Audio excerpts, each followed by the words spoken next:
Hello, my dear students. Today we will try to understand about the development of monosporic embryo sac. Okay.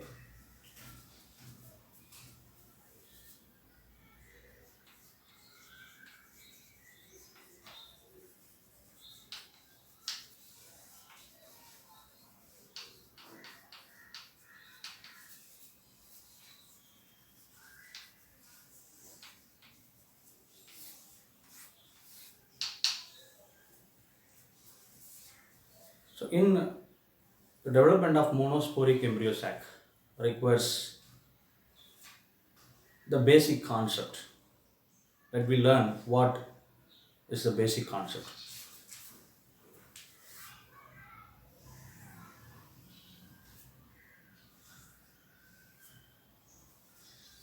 In this the Anatropous ovule, we have studied the presence of bitegmic and the nucellar region. One of the cell in the nucellus, which is closer to the micropyle end, is undergoing meiosis. So the meiosis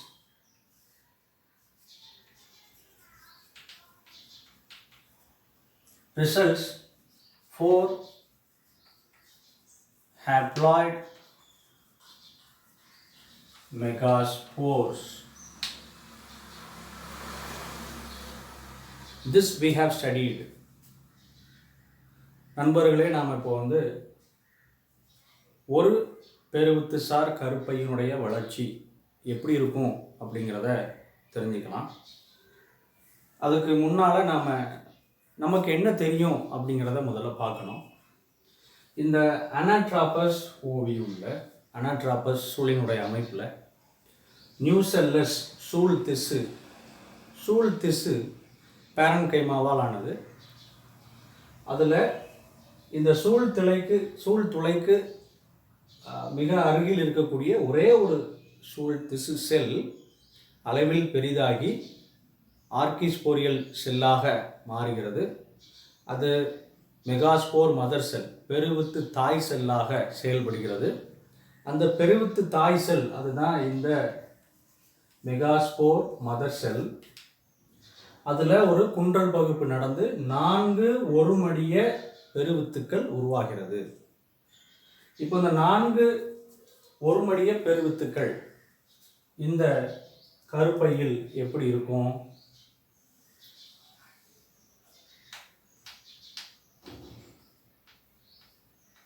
எல்லாம் ஒரே நேர்கோட்டில் இருக்கும். All the megaspores which are present inside this embryo will be in a linear manner. அப்போ இது chalazal end, இது micropylar end. இது chalazal end, micropylar end, chalazal end, micropylar end, சூழ்துளை மற்றும் செலாசா. அந்த முனைகளை நாம் மறக்கக்கூடாது எப்போதுமே. இப்போ இந்த அமைப்பை பார்த்துக்கோங்க. இதில் நாம் என்ன படிச்சிருக்கோம் அப்படின்னா, சூழ்துளைக்கு அருகாமையில் இருக்கின்ற இந்த 3 பெருவித்துக்களும் அழிந்துவிடும். செலாசாக்கு அருகில் இருக்கின்ற இந்த ஒரு பெருவித்து செயல்படும் பெருவித்தாக மாறுகிறது. Out of 4 haploid megaspores, the 3 present near the micropyle degenerate and only 1 megaspore near the chelasa is a functional megaspore. இதுவரைக்கும் நாம படிச்சிட்டோம். இந்த functional megaspore is going to develop further.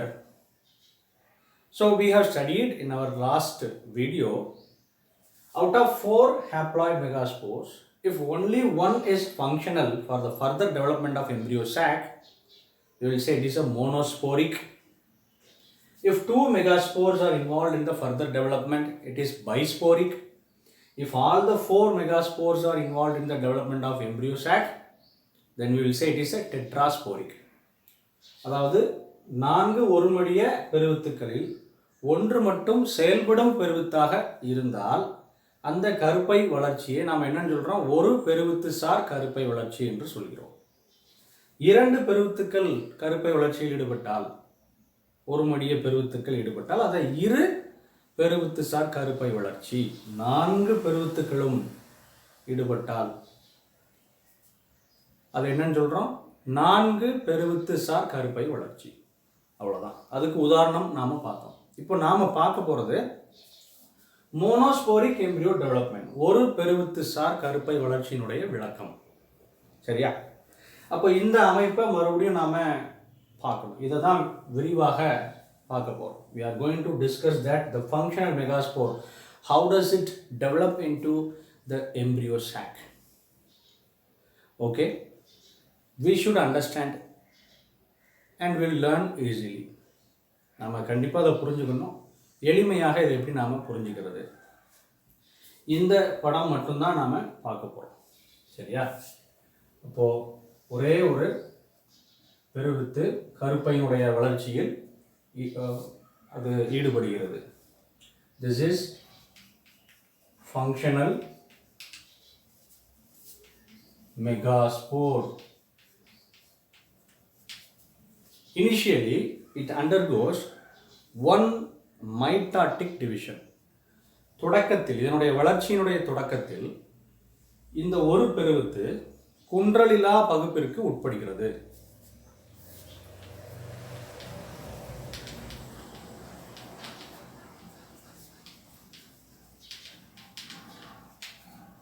அப்போ என்ன ஆகும்? ஒரு செல்லுக்குள்ள 2 உட்கரு உருவாகும். இந்த குன்றலிலா பகுப்பு உட்கருவை மட்டும் 2ஆக பிரிக்கிறது. அது ஒரே சைட்டோபிளாசத்தில் காணப்படுகிறது. இதைத் தொடர்ந்து செல் வால் உருவாக்கம் என்ற நிகழ்ச்சி நடைபெறவில்லை. You should understand that after a single mitotic division in the nucleus, we are saying it is a karyokinesis. There is no cytokinesis. As a result of mitotic division, the karyokinesis results the 2 nucleus formation, that 2 nucleus are present in a single cytoplasm. Okay? After that, between these 2 nucleus, the vacuole is formed.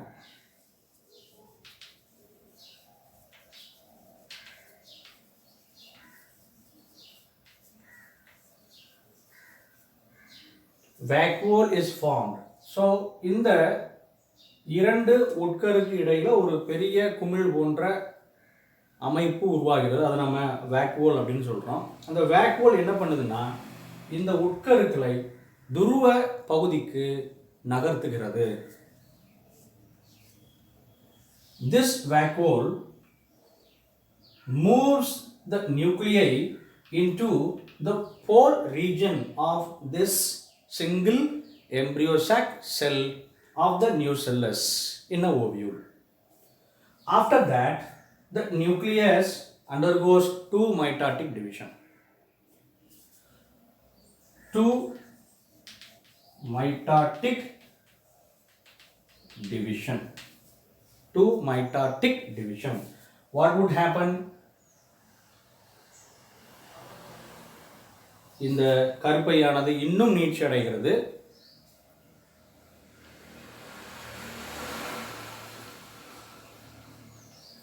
ஒரு துருவ பகுதியிலும் 4 நியூக்ளியஸ்கள் உருவாகும். So in each polar region after 2 mitotic division. இப்போ இந்த 2 mitotic divisionங்கிறது எப்படி form ஆகும்? ஒரு nucleus, ஒரு போலார் ரீஜன். அப்போது இதில் வந்து செலாசா மைக்ரோபைல், செலாசா மைக்ரோபைல், செலாசா மைக்ரோபைல் இப்படி நினச்சிக்கோங்க. செலாசா பகுதி நம்ம எடுத்துப்போம். செலாசா பகுதியில் தொடக்கத்தில் ஒரே ஒரு நியூக்ளியஸ் இருக்குது. Initially at the chelazal end only one nucleus. If this nucleus is undergoing 2 mitotic division, only karyokinesis taking place, there is no cell wall formation. அப்போ இது ஒரு நியூக்ளியஸ், இதில் மைட்டாட்டிக் டிவிஷன் நடந்தால் 2 நியூக்ளியஸ் கிடைக்கும். இப்போ ரெண்டாவது மைட்டாட்டிக் டிவிஷன், 2 நியூக்ளியஸ் இருக்குது. ஒரு நியூக்ளியஸும் இன்னும் ஒரு நியூக்ளியஸை உருவாக்கும். அதனால தான் 4 நியூக்ளியஸ்கள் கிடைக்கின்றது. இதுதான் இந்த மைக்ரோபைல் சூழ்துளை அந்த பகுதியிலும் நடைபெறுகிறது.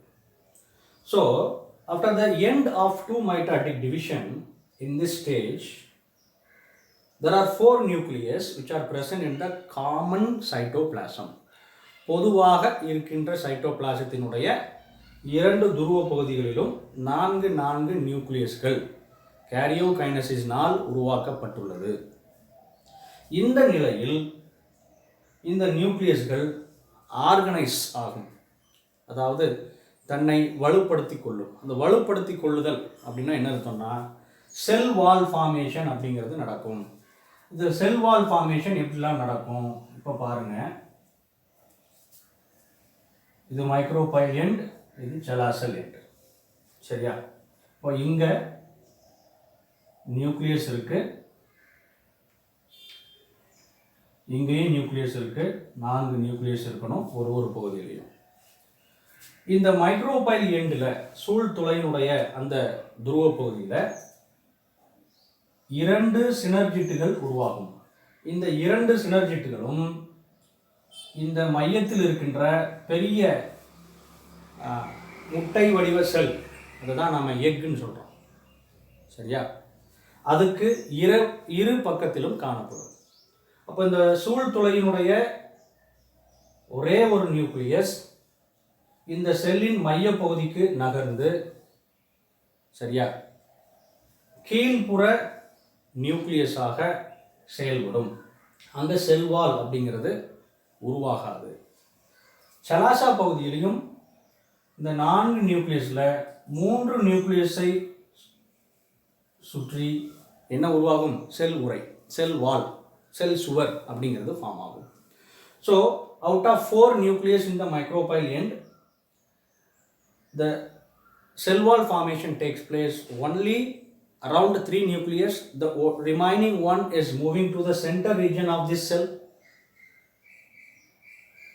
The cells which are formed at the micropyle end are 2 synergids and 1 egg cell. Collectively, these 3 cells are called egg apparatus. முட்டை சாதனங்கள் அப்படின்னு நாம சொல்றோம். இந்த சலாசா பகுதியிலையும் out of 4 nucleus, 3 is organized into cell structure. They are called antipodals. இந்த சலாசா பகுதியிலையும் 4 nucleus இருக்கு. அந்த 4 நியூக்ளியஸ்ல 3 நியூக்ளியஸ்ல என்ன ஃபார்ம் ஆகுது? செல் சுவர்ங்கிறது ஃபார்ம் ஆகுது. அதனால அதோட பெயர் என்ன? எதிரடி செல்கள். அப்போ இது வந்து முட்டை சாதனங்கள், இது எதிரடி செல்கள், எக் அப்பாரட்டஸ், ஆன்டிபோடல்ஸ். இந்த செலாசா பகுதியிலையும் ஒரு நியூக்ளியஸ் மீதி இருக்கு. அது மேல்புற நியூக்ளியஸாக, மேல் துருவ நியூக்ளியஸாக, மேல் துருவ உட்கருவாக செயல்படுகிறது. இது மீண்டும் இந்த செல்லின் மையப்பகுதிக்கு நகர்கிறது. அப்போ கீழிருந்து ஒரு உட்கரு, மேலிருந்து ஒரு உட்கரு மையப்பகுதிக்கு நகரும். அந்த உட்கருக்கள் சில தாவரங்களில் இணையும், சில தாவரங்களில் இணையாது. இணைந்தால் ஒரு செல்லாக மாறும், இணையாவிட்டால் உட்கருக்களாக அப்படியே இருக்கும். In some plants, this polar nucleus may fuse or may not fuse. If it is fused, it may become a single cell. If it is not fused, it appears as a nucleus structure. Okay, nucleus structure, that's all. This is what? The secondary nucleus. Now, the synergies which surrounds the egg apparatus has 2 functions to perform. One is chemosynthesis. Another one is attraction of the pollen tube. Okay? ஏன்னா இந்த micropyle ரீஜனில் தான் என்ன இருக்குது? கருமுட்டை இருக்குது. அப்போ மகரந்த குழாயை தன்பால் ஈர்ப்பதற்கும் வேதி வினைகள் நடப்பதற்கும் வேதி ஈர்ப்பு அப்படிங்கிற ஒரு நிகழ்வு நடப்பதற்கும் இந்த சினர்ஜிட்டுகள் பயன்படுகிறது. ஏன்னா சினர்ஜிட்டுக்கு உள்ளே வந்து நூல் போன்ற ஒரு நீட்சி காணப்படுகிறது. அந்த நீட்சி மகரந்த குழாயை முட்டையை நோக்கி ஈர்ப்பதற்கு பயன்படுகிறது. அது மட்டும் இல்லாமல் இந்த நியூக்ளியஸ்க்கு உள்ளதான் இந்த சிங்கிள் டெவலப்மெண்ட் நடக்கு, செல்லோட டெவலப்மெண்ட் நடக்குது. அதனால இந்த நியூசெல்லஸ் பகுதியிலிருந்து அதனுடைய உணவு பகுதியை வளர்கின்ற உட்கருக்கு வழங்குவதற்கு அந்த சினர்ஜிட்டுகளின் நூலிலை போன்ற நீட்சிகள் பயன்படுகிறது. Okay, so I am repeating that the synergids are having two functions to perform. One is they are synthesizing some chemical substances to attract the pollen tube towards the egg apparatus because they have finger-like filiform apparatus. Okay. Another one, the filiform apparatus helps to supply the nutrition to the developing embryo sac from the nucellar region. I hope that you have understand. உங்களுக்கு புரிஞ்சிருக்கும் நான் நம்புறேன்.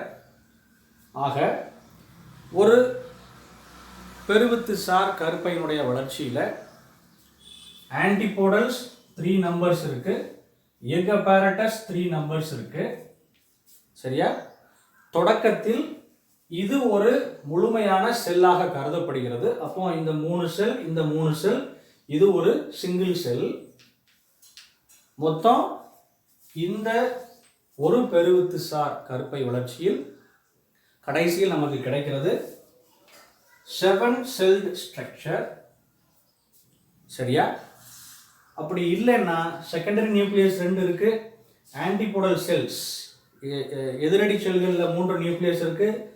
இந்த இரண்டாம் நிலை நியூக்ளியஸ்கள் அதில் ஒரு 2 nucleus இருக்கு, முட்டை சாதனத்தில் ஒரு 3 நியூக்ளியஸ் இருக்கு. மொத்தம் நமக்கு 8 நியூக்ளியேட்டட் ஸ்ட்ரக்சர் அப்படியும் நாம சொல்லலாம். 8 உட்கருக்கள் கொண்ட நிலைன்னு சொல்லலாம், 7 செல்கள் கொண்ட நிலை அப்படின்னு சொல்லலாம். இந்த அமைப்பு இருந்தால் நாம அந்த ஒரு பெருவித்து சார் கருப்பை வளர்ச்சி அதை என்னன்னு சொல்றோம் அப்படின்னா பாலிகோனம் அப்படின்னு நாம சொல்றோம். பாலிகோனம் சூழ் அமைப்பு அப்படின்னு சொல்றோம். If the monosporic embryo sac development have 7-celled stage or 8 nucleated, that means 7-celled with 8 nucleated cell structure, we would say that it is a polygonum type of embryo sac development.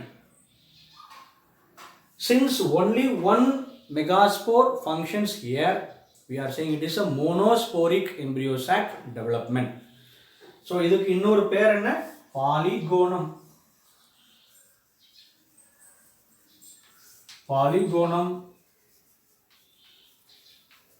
embryo sac. சரியா? பாலிகோனம் கருப்பை அப்படின்னு பேர். So on கேமிட்டக தாவரம் மாதிரி இந்த கருப்பை அப்படிங்கிறது தான் பெண் கேமிட்டக தாவரமாக, ஃபீமேல் கேமிட்டோஃபைட் அப்படின்னா இந்த ஸ்ட்ரக்சரை தான் நாம் சொல்லணும். Okay, in our next class we are going to discuss the types of ovule. Thank you, students.